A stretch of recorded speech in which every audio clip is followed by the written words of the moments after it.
योगेन चित्तस्य पदेन वाचां मलं शरीरं च वैद्यकेन योपाकरोतं प्रवरं मुनीनां पतंजलिं प्राञ्जलिरानतो अस्मि।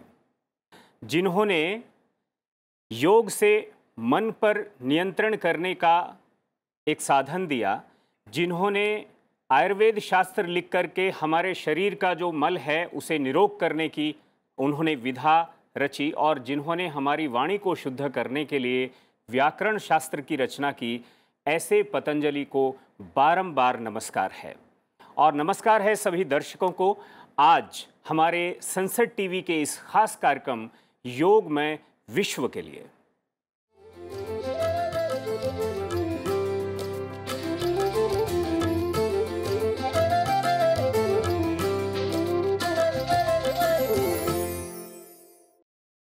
जी हाँ, 9वां विश्व योग दिवस पूरी दुनिया में योग का उत्सव मनाया जा रहा है, योगोत्सव मनाया जा रहा है। योग का अर्थ ही होता है जोड़ना, जुड़ना, और इसीलिए जब G20 की अध्यक्षता की कमान भारत ने संभाली, चूंकि भारत योग के दर्शन से प्रभावित रहा है, इसलिए सहस्त्र ही उसने जो अपना स्लोगन दिया वो स्लोगन ही है one earth, one family, one future. जी हाँ, ये धरती एक है और इस धरती का एक भविष्य है, और इस धरती पर रहने वाले सभी लोगों का जो आपसी संबंध है वो संबंध भी एक परिवार का ही है। और इसी परिवार भाव को समझने के लिए आज पूरी दुनिया को जब अपील की गई कि पूरी दुनिया में योग को लेकर के जन जागरण किया जाना चाहिए, पूरी दुनिया को योग करना चाहिए, तो किसी ने न धर्म देखा, न जाति देखी, न संप्रदाय देखे, सब के सब लोग उतरकर अपनी अपनी जगहों में, चाहे वो पार्क हों, चाहे वो स्क्वायर हों, चौराहे हों, जहां पर भी संभव था, सब लोग आए और आकर उन्होंने योग का अभ्यास शुरू किया। और इसी अभ्यास की कड़ी में, इसी योग यात्रा में किस तरह से ये योग यात्रा भारत से शुरू हुई और आज पूरी दुनिया को इसने अपने आगोश में ले लिया है, अपने प्रभाव क्षेत्र में ले लिया है, इसे हम समझने की कोशिश करेंगे हमारे अतिथियों से। उनका तारुफ मैं आपसे कराता हूं। हमारे साथ स्वामी करमवीर हैं, आप प्रसिद्ध योगाचार्य हैं और आप महर्षि पतंजलि अंतर्राष्ट्रीय योग विद्यापीठ के संस्थापक भी हैं। आपका बहुत बहुत स्वागत है संसद टीवी में। हमारे साथ योगी राकेश त्रिपाठी हैं। आपने जम्मू से धीरेन्द्र ब्रह्मचारी के साथ अपनी योग यात्रा शुरू की थी और उसी योग यात्रा को आगे बढ़ा रहे हैं। आपका बहुत बहुत स्वागत है संसद टीवी में। और ख़ास बात यह है कि हमारे साथ आयुष मंत्रालय से हमारे साथ आयुष की जो संयुक्त सचिव हैं कविता गर्ग, वो हमारे साथ जुड़ी हुई हैं। आपका बहुत बहुत स्वागत है संसद टीवी में।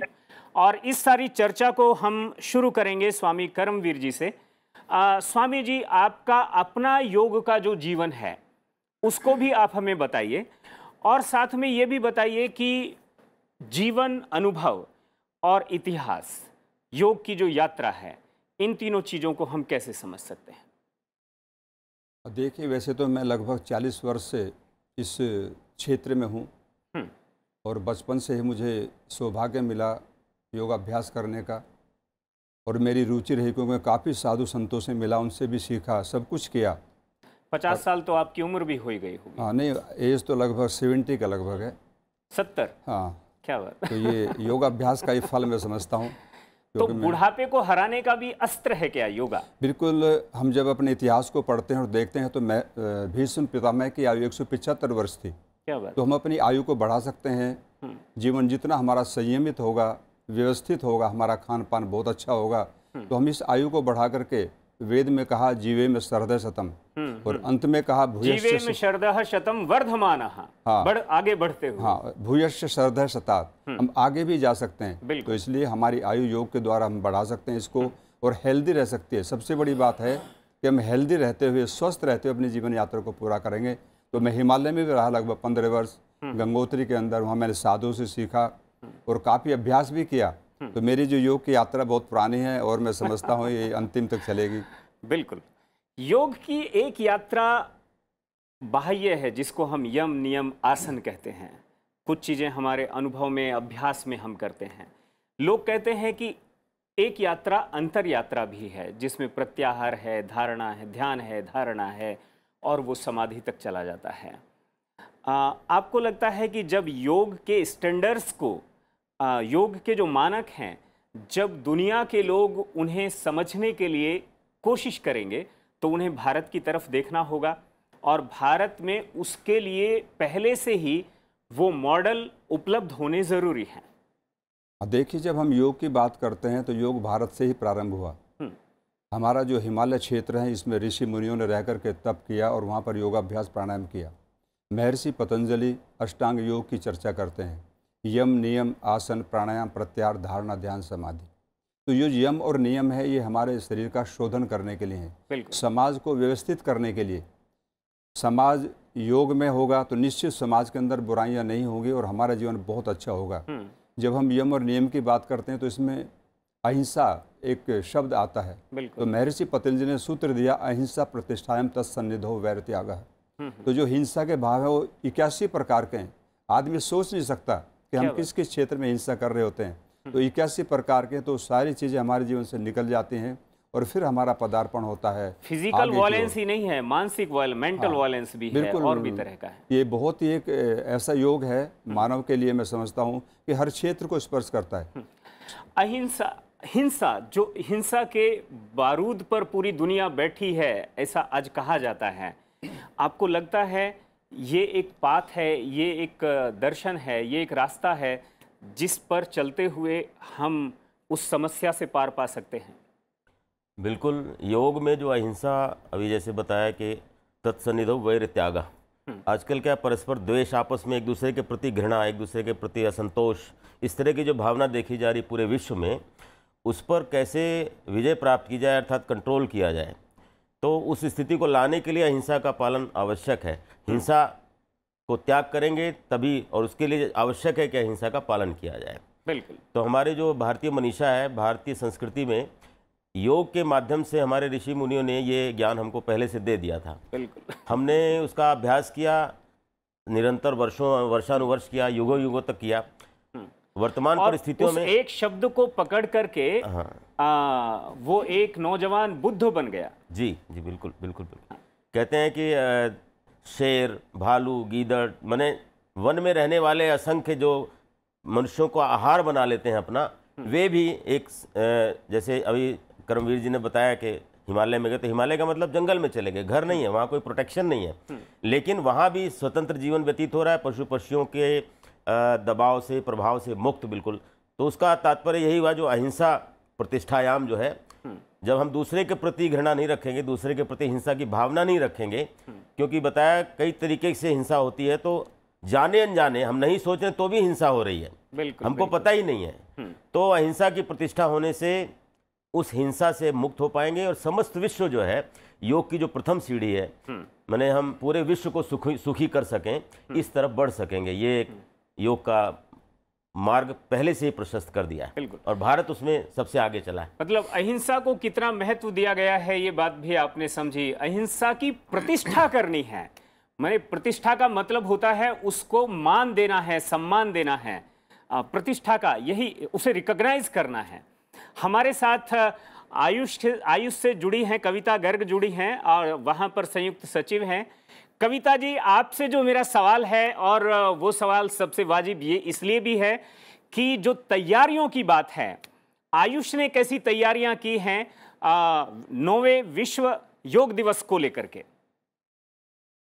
मैं ये कहना चाहूंगी कि ये सिर्फ आयुष की तैयारी नहीं है, पूरा जो हमारा भारत है इसमें जुड़ा हुआ है, जन जन का नागरिक जुड़ा हुआ है। एक छोटा से छोटा काम करने वाला नागरिक हो, चाहे से हमारे राष्ट्रप्रधान, हमारे प्रधानमंत्री जी, और सारी गवर्नमेंट, नॉन गवर्नमेंट योगा संस्थाएं और हमारे योगा ऑर्गेनाइजेशन सब इस कार्यक्रम के साथ जुड़े हुए हैं। इसलिए ये सिर्फ आयुष मंत्रालय की तैयारी का सवाल नहीं, ये हम सबकी तैयारी है, और इसमें सारी सरकारें जुड़ी हुई है, सारे नॉन गवर्नमेंटल ऑर्गेनाइजेशन जुड़े हुए हैं, सारी योग संस्थाएं जुड़ी हुई हैं, और साथ ही साथ हमारे सारे जन जुड़े हुए हैं। बिल्कुल। स्वामी जी, ये जो तैयारी है, ये तैयारी अभूतपूर्व है, और प्रधानमंत्री ने भी जैसा कि कहा कविता गर्ग जी ने कि उन्होंने जहां से रेजोल्यूशन पास हुआ था वहीं जाकर एक बार पूरी दुनिया को फिर एक बार वो अपील नहीं, वो रीअपील कह लीजिए आप उसको, वो सब वहाँ से होगा और भारत का जो भाव है उस भाव को पूरा विश्व देखे, ये भी एक बात है। एक बात सबसे बड़ी ये भी होती है कि जीवन की एक यात्रा है, उस यात्रा में बचपन है, जवानी है, बुढ़ापा है। क्या योग की यात्रा बचपन से शुरू अगर हम करें तो क्या हम एक वे दे सकते हैं जीवन को, वे ऑफ लाइफ जिसको कहते हैं, ठीक है, जीवन जीने का मार्ग, क्या योग में वो तत्व जो हैं शामिल हैं, समाहित हैं? देखिए, यदि हम अपनी शिक्षा में इसको लागू कर दें, प्रारंभिक जो हमारी शिक्षा है, तो मैं समझता हूँ यहाँ से जब प्रारंभ होगी तो निश्चित जब हमारी यात्रा आगे बढ़ेगी, हम युवा होंगे, उसके पश्चात हमारी आयु बढ़ेगी तो हम वृद्धत्व को भी प्राप्त करेंगे। तो जो एक हमारा ये जीने का तरीका होगा वो योग में होगा, क्योंकि हमने प्रारंभ से उसको सीखा है। और जो बच्चा प्रारंभ से किसी चीज़ को सीख लेता है, निश्चित वो अपना बुढ़ापा तक उसको जीवन में जीता है। और वो सीख ज़्यादा महत्वपूर्ण भी होती है। अब वो तो गहराई से हम अंदर उसको आत्मसात कर लेते हैं, उसको कभी बच्चा भूल नहीं सकता। बिल्कुल। हम जब बचपन में कोई चीज़ याद करते थे तो आज भी हमारे याद है और वो हमेशा स्मरण रहेगी जब तक हमारा जीवन है। तो बहुत आवश्यक है कि हम शिक्षा में इसको लागू करें। बचपन की नींव बन सकती है। नींव बन सकती है, यहाँ से उसको प्रारंभ किया जाए तो मैं समझता हूँ हम जब तक भी जिएंगे वो हमारे जीवन में अच्छा या ही प्रदान करेंगे। आपको लगता है कि इस यात्रा को अगर हम बचपन से शुरू करते हैं तो जिसको कहते हैं हम युवा भारत, युवा समाज, वो एक दिशा पकड़ सकेगा? अभी ये चर्चा चल रही है कि आने वाले समय में भारत में सबसे ज़्यादा युवा होंगे। तो युवा होंगे, उनसे पहले की जो अवस्था है वो शिशु अवस्था से, बाल अवस्था से तब युवा होंगे। तो अच्छे युवा हों अब जो आएंगे और पहले जो इसके बाद आने वाले हैं, उसकी तैयारी की दृष्टि से भी हमारा योग जो है, क्योंकि कहा जाता है कि जिसको बचपन में कोई चीज़ सीख लेता है वो मस्तिष्क में बिल्कुल सेट हो जाती है और वही फिर उसके आने वाले जीवन में परिलक्षित भी होती है, उसके व्यवहार में भी आ जाती है। हम चाहें ना चाहें वो स्वभाव में शामिल हो जाता है। तो बचपन में जो चीज़ दी जाएगी, जैसे शिक्षा में, एजुकेशन में अगर हम विभिन्न विषयों के साथ योग को भी निरंतर एज ए सब्जेक्ट इम्प्लीमेंट कर दें तो फिर वो उसमें नंबर भी लेने हैं, पढ़ना भी है तो उसका अभ्यास भी करना पड़ेगा। तो जैसे अहिंसा की प्रतिष्ठा करनी है, माने उसकी साधना करनी है, उसका अभ्यास करना पड़ेगा। तो नंबर लेने हैं तो करना ही पड़ेगा। तो उसी तरह से बचपन से ही, छोटी अवस्था में ही जब वो धीरे धीरे उसके अभ्यास में आ जाएगा तो फिर जीवन में उसके अंदर खून में, जिसे बोलते हैं कि रक्त में आ जाए, रक्त दोष जिसको बोलते हैं कि मेरे स्वभाव में आ गया है। तो निरंतर अभ्यास से ये संभव है और अच्छे भविष्य के लिए अच्छा युवा हमारे सामने प्रकट हो जो अच्छे रिजल्ट दे सके, जिसकी हम कल्पना कर रहे हैं, पूरे विश्व में आगे जाना है, तो उसके लिए योग सबसे महत्वपूर्ण भूमिका अदा कर सकता है। बिल्कुल। कविता जी, अगर हम इस चर्चा को थोड़ा सा और आगे बढ़ाएं तो आयुष का जो एक बड़े इनिशिएटिव हैं जिनको आप कह सकते हैं योग को लेकर के, उसमें क्या क्या है? जैसे वेलनेस सेंटर हम कह सकते हैं, उनकी अभी तक संख्या क्या है, उनका प्रोजेक्शन क्या रखा गया है और उसका एक्सपेंशन जो है वो कितना और किस तरह से किए जाने की पॉलिसीज जो हैं वो सामने रखी गई हैं, आप जाहिर तौर पर हमें बताएं। हमारे प्रधानमंत्री जो माननीय नरेंद्र मोदी जी हैं, उन्होंने एक बार ये कहा था कि 2018-19 की बात है, 1,50,000 एट दैट टाइम ये था कि हेल्थ एंड वेलनेस सेंटर होंगे। उस हेल्थ एंड वेलनेस सेंटर में 12,500 health and wellness centre Ayush के हैं। इन 12,500 हेल्थ एंड वेलनेस सेंटर के अंदर जो हमारा योग है वो उसका एकीकृत पार्ट है, जहां पर मेल और फीमेल योग प्रशिक्षक अपना योग का सारी जनता को, जो भी विलेजर्स हैं, 3,000 की पॉपुलेशन, 2,000 की पॉपुलेशन या 1,000 की पॉपुलेशन पर उनको कराते हैं। साथ में ही एक आयुष ग्राम का कंसेप्ट भी है। तो 12,500 हेल्थ एंड वेलनेस सेंटर्स हमारे, उसमें से लगभग 10,000 health and wellness centre Ayush के फंक्शनल है, जहां पर ये चीज किया जा रहा है। और ऐसा ही नहीं है कि ये सिर्फ आयुष के हेल्थ एंड वेलनेस सेंटर पर है, जो overall 1,60,000 health and wellness centre है जो कि ministry of health and family welfare कर रही है, उन्होंने भी योग को अपने हेल्थ एंड वेलनेस सेंटर का इंटीग्रल पार्ट बनाया है। आयुष के हेल्थ एंड वेलनेस सेंटर में डेली योगा को कराने का प्रावधान है और वो जो हेल्थ एंड फैमिली वेलफेयर के हेल्थ एंड वेलनेस सेंटर्स हैं, वहां पर हफ्ते में 2 दिन ये योगा होता है। उसके अलावा आपने एक और प्रश्न पूछा था, उसमें क्या है कि भारत हमारी सांस्कृतिक विविधताओं का देश है। बिल्कुल। स्वामी करमवीर जी ने जैसे कहा कि बहुत सारे हमारे योग के इसमें हैं, यम नियम समाधि, और योग के भी कई हैं, हठ योग है, ध्यान योग है, बोध योग। तो हम लोगों ने सबको, इन सबको मिला करके, सारे हमारे योग के जो गुरु हैं, जो संस्थाएं हैं, उनको मिलाकर के कॉमन योगा प्रोटोकॉल भी बनाई है, जिसमें सबके सहयोग से ये बनी है। और यही 45 मिनट की प्रोटोकॉल है जो हर साल हम अंतर्राष्ट्रीय योग दिवस पर भी करते हैं, और डिफरेंट काउंटडाउन इवेंट्स पे 100 दिन का, 75 दिन का, 50 दिन का और 25वें दिन पे भी करते हैं, और सबको इसके लिए सेंसिटाइज करते हैं। बिल्कुल। स्वामी जी, एक बात और है योग को लेकर के कि योग की शुरुआत अगर करनी है आपको, योग के रास्ते पर अगर आपको चलना है, तो उसके लिए डिसिप्लिन जो है वो बहुत ज़रूरी है। हाँ, ये जो हमारा यम नियम है, अगर मैं कहूँ तो महर्षि योगा पतंजलि के अथ इसमें अनुशासनम, हाँ, ऐसा कोई पहला ही शब्द हमारा एक सूत्र है। तो ये अनुशासन बहुत ज़रूरी है। हाँ। जब तक हम डिसिप्लिन में नहीं रहेंगे तो मैं समझता हूँ योग की यात्रा हमारी आगे नहीं बढ़ेगी, क्योंकि योग को हमें आत्मसात करना होगा, और आत्मसात करने के पश्चात व्यक्ति जीवन में फिर उसको आगे दर्शाता है, दिखाता है, तो वही चीज़ें हमारे जीवन में आती हैं। तो बहुत ज़रूरी है कि हम जीवन में इसको खास धारण तौर करें। पर जो छात्र जीवन है, वहाँ पर डिसिप्लिन जो है उसका महत्व और ज़्यादा बढ़ जाता है। हाँ, छात्रों में प्रारंभ से ये चीज़ें आएंगी, तो मैं समझता हूँ जब तक युवा होंगे तो पूरा देश हमारा अनुशासित होगा, और ऐसी अवस्था में हमारे सारे नागरिक देश के लिए अच्छा काम करेंगे, क्योंकि नागरिक ही तो देश होता है। हम नदी नालों पर्वतों को देश नहीं कह सकते। वहाँ के जितने भी नागरिक हैं वो अगर अच्छे हैं तो उन्हीं को मिलाकर के एक अच्छा देश कहा जाता है। तो मैं समझता हूँ अनुशासन बहुत ज़रूरी है योग के अंदर, और उसको हम लेकर आगे बढ़ेंगे। एक जब आप योग में विश्व की बात करते हैं राकेश जी, तो उस योग में विश्व के समय में और ऐसे कार्यक्रम के समय में हमें उन महापुरुषों को भी याद कर लेना ज़रूरी होगा जिन्होंने इस योग की यात्रा को विश्व की तरफ वो लेकर के गए। ऐसे कुछ महापुरुषों की चर्चा आप करना चाहेंगे? हाँ, हमारे यहाँ तो ये परंपरा बहुत प्राचीन काल से चल रही है। पहले हम सुनते थे कि स्वामी रामतीर्थ, विवेकानंद से महत्वपूर्ण है, जो सभी लोग लगभग उनसे परिचित हैं। तो जो हमारी परंपरा के अनुसार जिन्होंने ज्ञान को प्राप्त किया, गुरु शिष्य परंपरा में, गुरुकुल पद्धति से और मॉडर्न दोनों से, कुल मिलाकर वो एक समन्वित स्वरूप था विवेकानंद। उस विश्व को जो आध्यात्मिक दृष्टि से बहुत दूर था, अध्यात्म से बहुत ज़्यादा परिचित जानता था, लेकिन उसका अभ्यास उसको पता नहीं था, उन्होंने जाकर के बाहर के विश्व को अपने द्वारा माध्यम से उसको बाहर दिखाया, बताया, समझाया और प्रभावित किया, और उनको मानने के लिए मजबूर किया।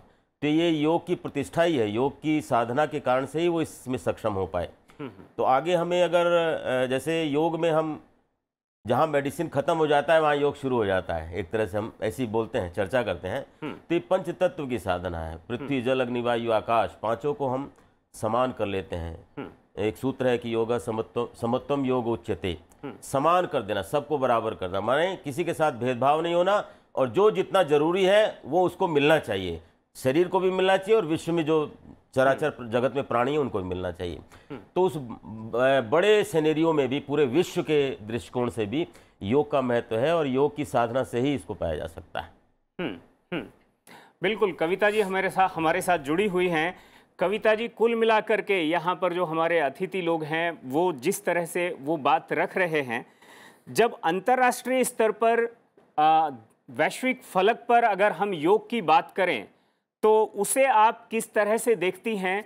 आज दुनिया में वो मतलब हम देख रहे हैं कि पिछले कुछ सालों में उसने एक तरह से, जिसे आप जंप भी कह सकते हैं, वो चला नहीं है, उसने छलांग लगाई है। इस छलांग को आप किस नजरिए से देखती हैं? ये एक बहुत ही अच्छा रुझान है, क्योंकि ये हम सब जो कर रहे हैं ना, वो सिर्फ भारत का प्रभुत्व स्थापित करने के लिए नहीं है। ये जो कर रहे हैं वो मानवता के लिए कर रहे हैं। जो हमने वसुधैव कुटुंबकम का भी बात किया था कि इंडिया ने, जो भारत के हमारे महाउपनिषद है जिसमें लिखा है अयम निजो, मीन्स ये मेरा है वो पराया है, ऐसा जो छोटे लघु सोच वाले ऐसा सोचते हैं, और जो उदार चरित्र वाले लोग हैं वो ये सोचते हैं कि पूरी पृथ्वी ही मेरा परिवार है। तो उसी तरीके के इस बार की जो हमारी थीम है वो भी है योगा फॉर वसुधैव कुटुंबकम। और आपको ये जानकर भी अच्छा लगेगा कि इस बार हम जो नया कंसेप्ट लेके आए हैं वो है ओशन रिंग। इस बार के कार्यक्रम में जो 21 जून को हो रहा है उसमें डिफरेंट देशों की जो नौसेना के पोत हैं और अलग-अलग कंट्रीज के साथ जो हमारे मैरीटाइम रिलेशन है वो इसमें जुड़ रहे हैं योग में, और अपनी प्रतिबद्धता बता रहे हैं कि हम कितना योग के प्रति समर्पित हैं। उनका ये भारत के प्रति प्रेम भी है, साथ में योग के प्रति उनका समर्पण भी है। जो आगे और इसके अलावा हम बहुत सारे जो मिनिस्ट्री ऑफ कॉमर्स है, वो बहुत सारे ऑर्गेनाइजेशंस के साथ different ministry and department in different countries के साथ कोलैबोरेशन कर रही है, जिसके अंदर heal in India and heal by India के तहत हमारे योग प्रशिक्षक भी वहां जाएंगे और वहां से लोग यहाँ आएंगे। इंटरनेशनल अवार्ड्स भी हम लोग देते हैं, और अभी तक जितने भी अवार्ड 2016-17 से दिए जा रहे हैं, इंटरनेशनल कैटेगरी में 2 अवार्ड हैं, इंडिविजुअल के लिए भी और ऑर्गेनाइजेशन के लिए भी। वो भी हमारे एम्बेसडर्स हैं जो योगा का प्रचार प्रसार विदेशों में कर रहे हैं। हम्म हम्म मतलब जो एक बात है उन्होंने भी कही, अयम निजः परोवेति गणना लघु चेतसाम उदार चरिता नाम तो वसुधैव कुटुंबकम। वसुधैव कुटुंबकम इस बार के 9वें विश्व योग दिवस की थीम भी है, और G20 की अध्यक्षता संभालते समय भी उसी तरह का भाव रखा है। एक बात और कविता जी का कहना था जो ज़्यादा महत्वपूर्ण है, हम प्रभाव के लिए नहीं, एक भाव के लिए, एक भाव पैदा करने के लिए ये सब कर रहे हैं। इस बात से कितना सहमत हैं? अब देखिए, हमारा उद्देश्य किसी चीज़ को थोपना नहीं है, हाँ, बल्कि उनको एक ऐसी और अपना प्रभाव जमाना भी नहीं है। हाँ, प्रभाव जमाना भी नहीं है। एक ऐसी चीज़ उनको देनी है जो उनके स्वास्थ्य के लिए, उनकी हेल्थ के लिए अच्छी हो। तो जो व्यक्ति हेल्दी होता है तो अच्छा विचार उसके मन में आता है, अच्छा कार्य करता है। और योग मैं समझता हूँ किसी मतांतर या संप्रदाय की चीज़ नहीं, तो हेल्थ की चीज़ है। इसलिए जितने भी हमारे कंट्रीज हैं, उसमें वुमेन कंट्री भी हैं, सभी ने इसको अपनाया, और आज मैं समझता हूँ बहुत अच्छी तरह से हमारा पड़ोसी देश पाकिस्तान जैसे देश में भी इसको काफ़ी लोग संख्या में करते हैं। तो ये एक हमारी ऐसी चीज़ है, ऐसी देन है जो हर व्यक्ति के लिए है, हेल्थ से जुड़ी हुई है। तो इसमें पूरा विश्व इसलिए हमारा साथ दे रहा है, क्योंकि हमारे लाभ की चीज़ है, और हम इसको करेंगे तो निश्चित हमारा मन और मस्तिष्क अच्छा होगा और हम अच्छा कार्य कर पाएंगे। बिल्कुल बिल्कुल। मतलब ये हमारी एक ऐसी विरासत है जिस पर हम लगातार गर्व कर रहे हैं। हमें करना चाहिए ऐसी बात नहीं है, हम कर ही रहे हैं, और इसीलिए यहाँ बैठे भी हैं। जो यहाँ पर ये जो बात आगे बढ़ी है कि दुनिया भर में जो है, जो हमारे आस पड़ोस के भी लोग देश हैं, वो सब भी, और दुनिया भर में योग का जो प्रभाव की जगह उसका भाव ये आगे बढ़े, और भाव यही है कि हम एक हैं, हम एक परिवार हैं। ये परिवार भाव अगर आगे बढ़ता है तो जाहिर तौर पर सीमाएं तो रहेंगी, लेकिन टकराव कम हो सकता है, टकराव समाप्त हो सकता है। बिल्कुल ठीक कहा आपने, क्योंकि जो सीमाओं में बटे होने के कारण विभिन्न देश जो विभिन्न मुद्दों पर अभी संघर्ष चल रहा है, यूक्रेन और रशिया का चल रहा है, ऐसे अलग अलग देश जब संघर्षरत होते हैं तो निश्चित रूप से उसका प्रभाव पूरे विश्व पर पड़ता है। जैसे पेट्रोल महंगा हो गया तो गैस महंगी हो, हर चीज़ें अलग अलग है, और एक अनावश्यक युद्ध जो होता है उसका कोई परिणाम भी नहीं निकलता। बाद में ये होता है कि अब सब खत्म हो गया, अब चलो शांति से बैठ जाओ। तो ये भाव अगर मन में योग के माध्यम से जागृत हो जाए, जैसे पूरा विश्व योग दिवस मनाता है, तो ये मैसेज तो हम दे ही रहे हैं, भारत इस मैसेज को ही दे रहा है। तभी अभी जैसे यूक्रेन और रशिया के युद्ध में प्रधानमंत्री जी ने एक घोषणा की और सबने युद्ध बंद कर दिया और छात्रों को निकलने का मौका मिला। ये एक जिसे कहना कि एक आपके सामने एक उदाहरण है कि योग की साधना करने वाला भारत जो कहेगा वो विश्व उसको मानेगा, कोई जबरदस्ती नहीं किया। तो योग का भाव है, लेकिन वो प्रभाव भी पड़ता है, उसका अपरोक्ष रूप से प्रभाव पड़ता है। तो हमें उस प्रभाव को कहे बिना भी उसका लाभ मिलता है। तो ये निश्चित रूप से साधना करें, योग का जितना ज़्यादा से ज़्यादा अभ्यास होगा, बचपन से लेके युवावस्था तक उसका प्रभाव समाज पर पड़ेगा, फिर वो सर्कल सीमाओं को तोड़कर वो बाहर पूरे विश्व को योग में कर लेगा। ये निश्चित रूप से पक्का ये समझना चाहिए हमको। मेरा आपसे सवाल ये है कि जो तैयारियां हैं, भविष्य की तैयारियां, एक बार आप हमारे दर्शकों को आप जरूर बताएं कि आयुष के अगले स्टेप्स क्या होंगे इस सारे वेलनेस को लेकर के।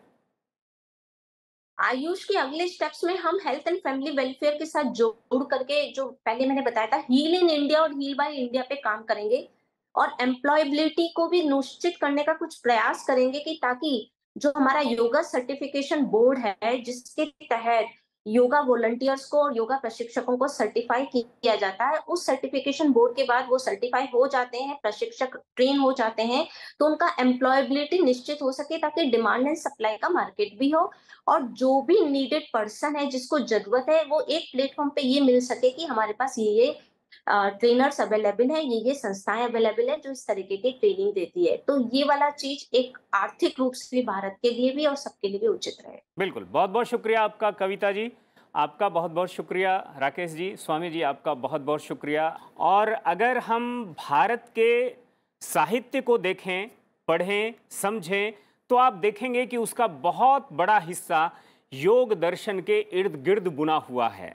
मैंने कहीं पर एक श्लोक पढ़ा और उसे भी अगर आप देखें तो वो किस तरह से उसका भाव है, वहाँ लिखा हुआ था, मानवः सहोदरा सर्वे न मानव पतितो भवेत, मानव रक्षा मम दीक्षा मम मंत्र समानतः। ये इसका अर्थ भी बताना ज़रूरी नहीं है, लेकिन आप देखेंगे कि इस तरह के श्लोक ये भरे पड़े हैं आपके पूरे के पूरे साहित्य में, पूरी की पूरी फिलॉसफी में, पूरे के पूरे दर्शन में। और यही दर्शन हमारा, आपका, पूरी दुनिया का मार्गदर्शन करने के लिए काफ़ी है। फिलहाल मुझे इजाज़त दीजिए, फिर मिलेंगे। नमस्कार।